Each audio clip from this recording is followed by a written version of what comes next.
Welcome, welcome everybody to our Breakfast Club call. My name is Pamela Pacheco, and it is my absolute honor, pleasure, and privilege to be your host on this beautiful, God-given, thriving, and thankful Thursday morning. If you're just joining us for the first time, welcome. If you're joining us once again, welcome home. I remember when I first embarked upon the journey of entrepreneurship, and I was looking forward to these type of morning mentorship calls. I was not only looking forward to these type of calls because of the information I was going to receive, but also because of the inspiration I was going to receive. Garbage in is garbage out, and greatness in is greatness out. So kudos to each and every single one of you guys that decided to start your morning off with some positivity, with some fire this morning, with some greatness. Our subconscious minds are open the most in the morning and at night. So it is absolutely of importance. We are fueling it with everything that it is that we want. So welcome everyone. Welcome, welcome, welcome. Whether you are joining us live on Facebook, drop a comment. Whether you are joining us on our Zoom webinar, welcome. If you were on our call or you missed our call last week, you can always find our recordings on our Chosen Global YouTube page. So welcome. So it is no secret that May is Mental Health Matters Month. I am hosting a conference this Saturday surrounding mental health matters, and I am so grateful, honored, and blessed that we're going to be having a panel with some powerful speakers. We have Dr. Carlos Garcia, who's the entrepreneur psychologist. We have Natasha Pierre, who is an absolute powerhouse, a mental health counselor for over 20 years. Genesis Haycrick, high performance coach. And of course, myself, and of course, Mr. BJ Daniels, former NFL athlete and professional ball player, author, absolutely incredible, dynamic speakers. But why am I talking about this today, right? Why am I talking about this right now? Shout out to Mr. Josh Valentine that did an absolute phenomenal job this Tuesday of talking about mental health and prioritizing it in all of our aspects of life, right? In our 5Fs, in our faith, in our family, in our fitness, in our fortune, in our fun.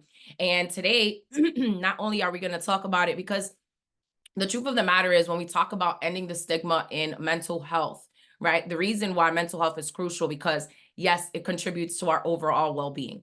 Yes, our quality of life is absolutely better, right? Good mental health enhances our quality of life by enabling us to cope with stress, maintain relationships, experience greater satisfaction. The list goes on in the fulfillment of your quality of life. Also, prioritizing your mental health gives you that resilience that you need, allowing you to bounce back from setbacks and adapt into challenges. And of course, prioritizing your mental health contributes to your physical health because mental health and physical health are closely interconnected. And neglecting your mental well-being can have adverse effects on your physical health, contributing to all sorts of conditions that we ain't even gonna get into. Productivity and performance, right? Another reason why prioritizing your mental health is crucial because taking care of your mental health positively impacts your productivity, your performance, various areas of your life, including work, academics, you name it. Prioritizing mental health also contributes to greater relationships, better relationships, covenant relationships, right? Because mental health influences the quality of our relationships with others. It allows us to communicate more effectively, manage conflicts constructively, and also, just more than anything, cultivate meaningful connections with friends, with families, with colleagues, with our community. And of course, prioritizing your mental health contributes to your self-awareness. It contributes to your self-care, right? Like making sure you're taking care of yourself before you take care of anybody else. And of course, prioritizing mental health helps end the stigma, right? Prioritizing your mental health contributes to reducing the stigma surrounding mental illness and seeking help. When you openly are able to acknowledge and prioritize your mental health, you encourage others to do the same more than anything. And it starts bringing about a culture of acceptance and support, which is what we so desperately need. So when we're talking about business, because your girl love business, right? More than I love Jesus, I love business. So when it comes to your business, whether you are building a network marketing business, whether you are building your career, your professional business, whether you are building your own business, whether you are building your brand, whether you are in anything and everything, when you're talking about prioritizing your mental health and in your business and your career for several reasons, right? Number one, it is tied to your performance and your productivity. Mental health impacts not only an individual's performance and productivity, but an organization. And you're talking about, oh, a lot of things are from leadership, are from top, bottom, and all of these things. And all of those things may be absolutely right. But the reality is that when teammates, when colleagues, when employees, when business owners, when leaders are struggling with mental health issues, such as stress, type of S in the chat if you've ever dealt with stress. Yes, yes, yes. I see y'all coming in. Absolutely. Me too. Anxiety, right? Let's be real. Yes, exactly. Depression, all of these things, right? When business owners and leaders are struggling with these things, their ability to focus and make decisions is challenged. And this also causes them to disengage in their work, disengage in that activity. See, you can go do 1,000,001 phone calls. You can reach out to 100 prospects. You can go show 100 people an opportunity. You can go reach out to 1,000 people. But if you're not mentally there, it's not going to work, because more than people can hear you, people will always feel you. So you can fake the funk as long as you want to, but eventually it catches up. So when you're talking about prioritizing your mental health in your business, absolutely, it's of the essence, because your performance and your productivity is automatically affected. Here's another thing. When you're talking about whether you're growing in your career, whether you're growing your business, whether you're growing your brand, your business, you're talking about creativity and innovation. Absolutely. A healthy mindset fosters that creativity and innovation. And mental well-being allows individuals to think outside of the box, to explore new ideas, and problem solve more effectively. And when we're talking about in a business context, this can lead to the development of groundbreaking strategies, groundbreaking innovation, groundbreaking products and services. So instead of looking at something and being like, well, how can I, instead of complaining when things may not be going your way, or may not be going perfect, or may not be going as you would wish, think of ways that you can get creative and innovative. But if your mental health is not there, it's very difficult for you to actually even put yourself in a place to even tap into that creativity and that innovation that we all have inside of us. Here's another reality as to why prioritizing mental health in business and in your career is crucial. You're talking about satisfaction and retention in not only your organization and your team, in your communities that you serve, whether it's employees, whether it's leaders, whether it's teammates, it doesn't matter what it is. But when you're prioritizing your mental health in your workplace, in your organization, in the ambiance, it demonstrates care and concerns for your people's well-being. People do not care how much you know until they know how much you care about them. I'm always add those two little words after, about them, because you hear it all the time. Oh, people don't care how much you know until they know how much you care. Yeah, about them. Because the reality is that the more you foster an environment or a workplace where people feel prioritized, where people feel like they matter, you're not only enhancing that satisfaction among your organization and among your teammates and among your leaders and among your employees, but you're also contributing to the overall satisfaction and loyalty that it trickles into your retention rates, whether it's your customers, whether it's your leaders, whether it's new prospects, whether it's employees, whether it's new people. Doesn't matter what it is, you want higher retention rates. Make sure your people are satisfied. Make sure your organization is satisfied, because when the organization, when the employees, when the teammates, when they feel supported and they feel valued, they're more likely to remain with you, right? Because they're more likely to feel that they care, that they matter, that they're important, that they're a huge aspect of contributing to the success of not only where you're at right now, but where you're going to be long term. Here's another reality as to why you want to make sure that you are prioritizing mental health. Leadership effectiveness. Leaders who prioritize their mental health are better equipped to lead effectively. They model healthy behaviors, they manage stress more effectively, and they make better decisions for themselves and their teams. And this fosters a culture where mental health is valued at each and every single level within your organization. It's not because of your rank, it's not because of your position, it's not because of the money, it's because of the mission at hand. It's because of what it is that you want out of life, but where are you exactly? And a lot of times we're not prioritizing mental health in our business, in careers, in our communities, even though it is essential for well-being and enhancing performance and fostering innovation and all of these things. It's just because we don't think there's a safe space. It's just because we don't understand that there's so many tools, so many resources available. So the more that you want that to be about, the more that you want that stigma to end, make sure that right here within your four walls, whether it's at home you start off, whether it's in your business, whether it's in your organization, in your workplace, you're making the change. And I wanted to get into an actual technique that is called the RAIN mindfulness technique. And you can apply this into various contexts. And whether you're including business settings to promote emotional intelligence, because emotional intelligence is absolutely of the essence. When emotions are high, intelligence is low. Okay. It also fosters resilience, and it contributes to that resilience that each and every single person needs, that grit, that perseverance, because victory belongs to those who are most persevering. And you want to make sure that in each and every single moment, right, you're contributing to that resilience in that person. Because let me tell you, people love quitting on themselves. People love quitting on themselves, right? But it's because they're not empowered. And I also believe that people love quitting on themselves because they've made a habit of quitting instead of making a habit of winning. But that's why you got to surround yourself around people that they're going to outthink you.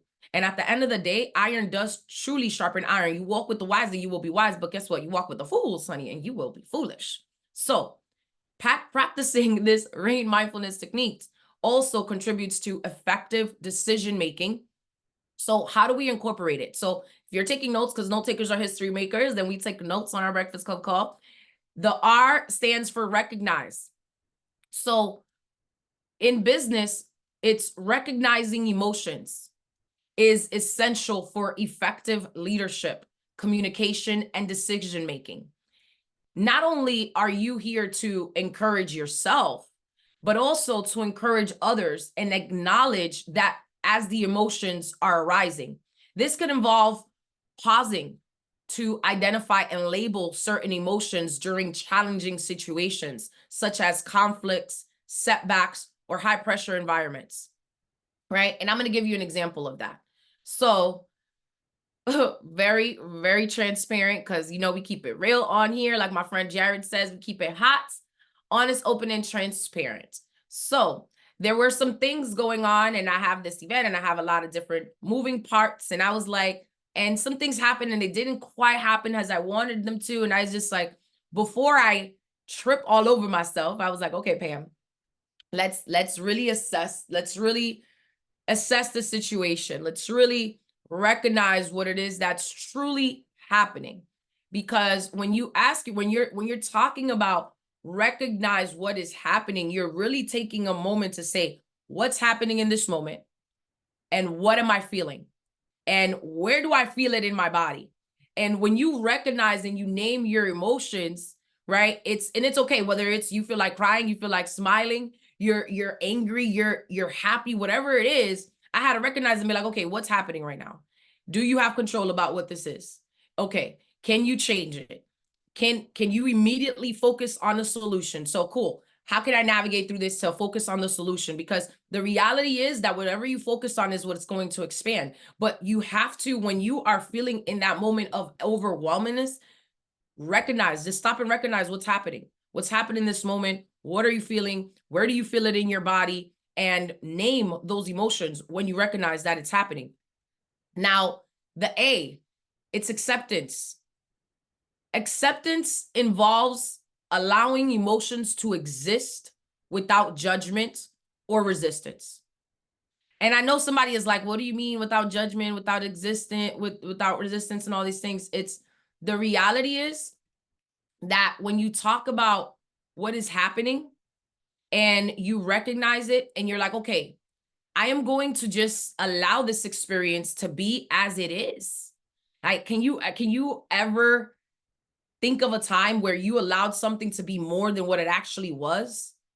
And the reality is that sometimes when we don't just allow life and accept the experience to be as it is, we try to run away, and we cannot try to run away from everything. Do not try to run away or fix it, trying to control it or judge it, or I'm upset and I feel like crying, or I'm uncomfortable, but it's okay. It's okay to feel this way, even if you don't like it. It's okay to feel a certain way, right? And I always say, it's okay if you feel like that, just don't stay there. Just don't stay at that place. And that's really what has helped me in, not only in the season, my mom transitioning to become my angel, but it's in the season of so many different challenges in business, in life, in relationships, and all of these things. And it's like, okay, what is actually going on right now? So let's accept and let's allow these things, but also understanding that when it comes to business, in the context of business, this means also that you're acknowledging the presence of your emotions without trying to suppress them or ignore them. And you're encouraging yourself and others to accept emotions as natural responses to your situations, even if they're uncomfortable or challenging. Because the reality is that you can never heal what you do not reveal. And a lot of people think that, oh, well, I'm great and this is happy and we're just going to sweep it under the rug and we're not going to talk about it. But the reality is that whatever it is that you do not bring about, it is going to haunt you. It is going to come to the surface in the moment where you honestly don't care for it to. So these are things that when you're talking about in the business context, a lot of times you may be thinking, well, my closing ratio, and it's not necessary. It's never the opportunity. It's never the opportunity. We have the best opportunity in the world in our hands right now at this moment. It's never the opportunity. It's the mindset. It's what's going on within that person's mindset. It's what's going on within that person's emotions. And a lot of times we think that it's about me, but it's really about we. And it's helping people navigate through whatever it is that they're going through in life. Because if you really want your business, your career, anything to explode, to grow, to magnify, people got to know you care about them. You got to take that time. So the I in the RAIN mindfulness technique when you're feeling overwhelmed is investigating. Investigate with kindness, interest, and care. Kindness, interest, and care. So what does that look like? Why do I feel like this? Is it really true? Sometimes we create stories in our head. Like, I'm an overthinker. If you know me, you know, I think my brain, everybody's like, oh, you think ahead. Like, it's okay. My brain fully developed though. I am an overthinker and I have been working on that, but I think a lot, right? So I understand also that whenever emotions are high, intelligence is low. So I have to decipher very quickly, okay, is this really what's going on? Or is this your emotions playing games on you? Is this your emotions playing tricks on you and allowing you to create false narratives in your head? And a lot of time people create the false narrative in their heads. And when they say it's like, yeah, I'm an overthinker because I'm always thinking about greatness and thinking about the best of the best. However, I have understood that in business, there's no emotions, right? But I also understand that you have to investigate, because when you investigate, it involves exploring the underlying causes and triggers of the emotions. So in business, this could entail reflecting on thoughts, on beliefs, on perceptions that contribute to certain emotional responses. So encouraging yourself and others to investigate emotions with curiosity, with openness, asking questions such as, what is causing me to feel this way? What assumptions am I making about the situation? the golden rule stands. Yes, treat others as you would want to be treated. Right. But when you assume, you make a blank out of you and me. Fill in the blank. Okay. That is the reality of it. So it's important to ask questions, because the quality of questions will always determine the quality of our life. The quality of questions will always determine the quality of our life. So investigate with kindness, with intention, and with interest, and with care. The N is nurture non-identification. Non-identification, what does that mean? It involves recognizing that emotions are transient experiences. They're transient experiences, and they do not define one person's identity or their worth. In a business context, in a professional setting, this means avoiding the tendency to become overly identified with emotions and letting them dictate actions or decisions. Encourage yourself, encourage other people to maintain a perspective and recognize that emotions come and go, but they do not define who you are as a professional. They do not define who you are as a person. And when you're talking about, leadership development, when you're talking about conflict resolution, when you're talking about decision making, all of this entire technique is you're incorporating into it. Because when you're talking about leadership development, you're incorporating the RAIN technique into leadership development programs. It helps leaders cultivate emotional intelligence, resilience, and self-awareness, but it also encourages leaders to use RAIN to manage their own emotions and support their teams in navigating challenges effectively. A lot of times you may be upset that your organization is not experiencing the growth or experiencing the momentum, but have you just taken the time to check in on people's heart space? Have you taken the time to check in on how people are doing mentally? And the reality is that mental health matters. It's been around since 1949, I believe, if I'm not mistaken the exact date, but it has not been until after the pandemic that it's actually come to surface. Why? Because guess what? When we couldn't go outside, we are forced to realize what's going on the inside, what's going on over here. And all of these diagnoses and all of these things have come to fruition. And people now in the workplace, they're having mental health days. Thank goodness. And we're having these conversations. When have you ever heard of anybody, let's talk about this in our workplace? Oh no, that's something therapy is like, we don't go to therapy. We don't talk about those things. And it's like, no, we need to talk about these things. We need to talk about these things. We need to give people the resources, the compassion that they need, the empathy that is required, because it is a huge part of business. And when you're talking about conflict resolution and you want to teach your teammates, you want to teach leaders, you want to teach employees to use this RAIN during conflicts, during difficult conversations, because difficult conversations are healthy for longevity in relationships. So if you're ever finding yourself at a place that you're like, oh, well, I don't want to have this conversation, it might be a little difficult. Well, that's why you need to have it.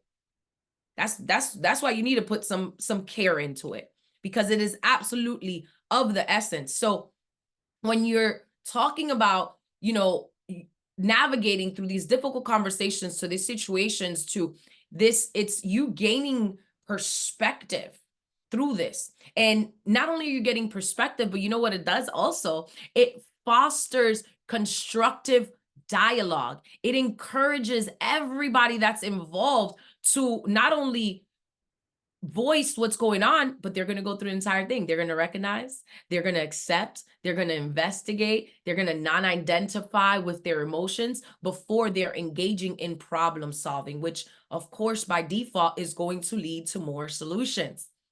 So when you talk about decision making in business, you're encouraging, you want people to get started with your business. You want people to take action. You want people to navigate through the challenges that whether they're overcoming mentally, emotionally in business, right? Whether they're experiencing rejection from their family, from their friends, whatever it is that they're experiencing. Well, when you are encouraging individuals to use the RAIN technique when facing important decisions or uncertainties in business, By recognizing, accepting, investigating, and non-identifying with their emotions, individuals can now make informed and rational decisions, considering both logic and intuition. See, I'm gonna tell you right now, there's a lot of people making different decisions in business, and every day you got to make decisions. But one of those things is like, I know better than to be like, oh, that object is shiny. Let me go over there. Like, the grass is greener wherever you water it. Okay. And I know one thing, that if it was not because of intuition, because it was not me saying, hey, God, I know you put this dream in my heart. I'm gonna follow you. I'm not following man. I have been able to decipher, considering both logic and intuition, instead of just letting emotions make decisions for me in business. So when we talk about mental health matters, it matters in every single aspect of our life. And we talking about in business, and everybody, when I said the S's, everybody was like, S, stress. I'm stressed too. Well, you're incorporating the RAIN technique in stress management, because these practices help not only your teammates, but it helps leaders cope with stress and maintain well-being in high pressure work environments. I'm the person that I work great under pressure. That's just me. Not everybody's like that. And I have learned that in leadership. I have learned that in building organizations and in building community. And when you're talking about just being mindful and taking a moment to pause, you're encouraging your leaders, you're encouraging your organization to use RAIN to navigate stressors effectively and cultivate a sense of calm and resilience. And this mindful technique, incorporated into your business practices, into your career, into organizations, it can foster a culture of emotional intelligence, of resilience, of well-being, and leading to greater productivity,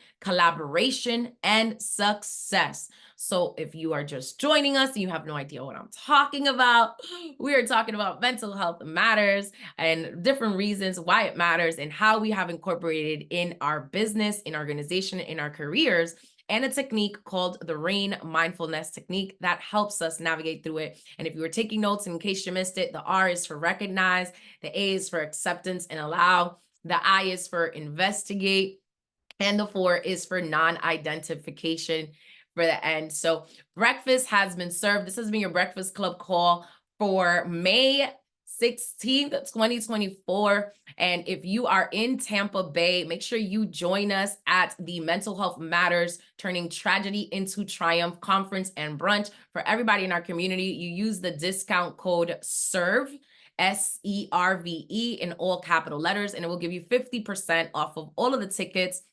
And if you are a first responder or an educator, reach out to me, because gratefully our sponsors have given you complimentary tickets. You can also join us virtually. And again, make sure you are participating in your own mental health matters, because it not only matters in your business, in your career, it matters in your life. Great day and God bless. Thank you guys so much. It has always been a pleasure, honor, and privilege to serve.